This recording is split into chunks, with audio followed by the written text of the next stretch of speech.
As a snowboarder, do you struggle with getting off the chairlift? Well, in today's video, I'm going to give you 3 quick tips. And if you stay to the end, I'm gonna break down this nightmare right here, but Tip number 1, make sure that your hip, lead, shoulder, and board are all pointed in the direction you want to go. So as you're setting up to get off the chairlift, I would recommend taking your backhand, placing it against the back of the chair so that you're not going to fall off. And then I like to rotate my hip so that I got, both cheeks are on the chair, but I'm rotated. So now if I were to just simply stand up and get off the chairlift, notice that my board and everything's going in the right direction.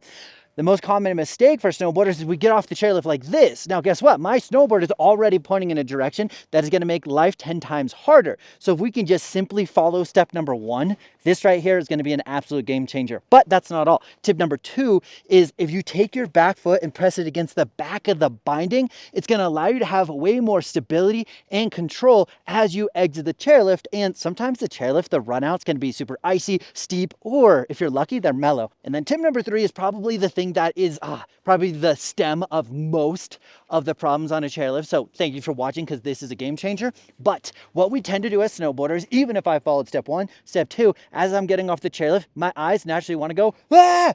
And as you can tell, I'm already leaning forward, which is also going to cause a problem. So if my board's here and my eyes are here, look how much of a mess it is in comparison to this body position. And then I give my eyes to look where I'm going. All of a sudden, I'm going to be able just to straight glide out of there.